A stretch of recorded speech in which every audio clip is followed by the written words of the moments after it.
One of the television correspondents at this news conference in which the president is there on an unannounced visit, part of a ceremonial signing of the agreement, and you see it there, one right after the other.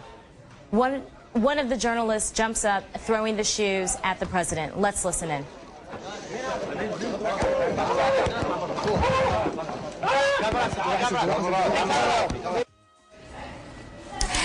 And we have been looking at video that just arrived here a few moments ago, video of a news conference with President Bush and Prime Minister Nouri al-Maliki as they talked about their signing of this agreement, the Status of Forces Agreement and Strategic Agreement. Let's listen in to the reaction.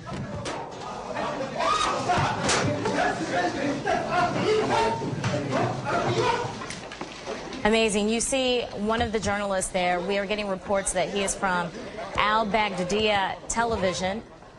A correspondent at this press conference reportedly says this is the end, makes the statement, this is the end, just before throwing the shoes. Patty Colhane joins us now live from the White House. Patty? Hey, Christina, how are you? As you've just seen the video, President Bush, we should point out, was not injured. As you saw, the shoes sailed over his head. I'm just going to ask if we could switch the monitor real quick so I can see what you're seeing. We do know that Dana Perino, though, has a bit of a black eye. Apparently, she was caught in the melee to get a hold of this television reporter and got a microphone in her eye. So Dana Perino, the White House spokeswoman, has a bit of a black eye. You're seeing the video here.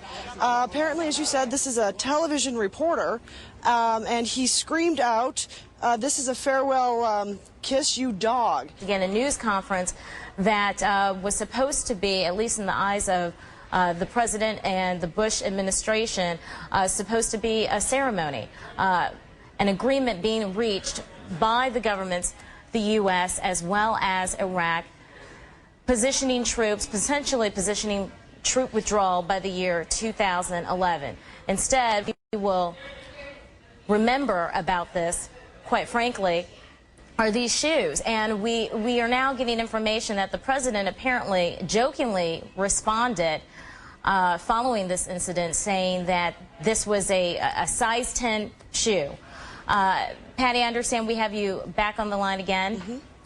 Yeah, the president really did joke about this. He said, all I can tell you is it's a size 10, and then continued to take questions. Right before this incident, he had talked about this agreement, the Status of Forces Agreement that you mentioned, that he flew into Baghdad to celebrate, saying that it shows that Iraq and the U.S. are now on solid footing.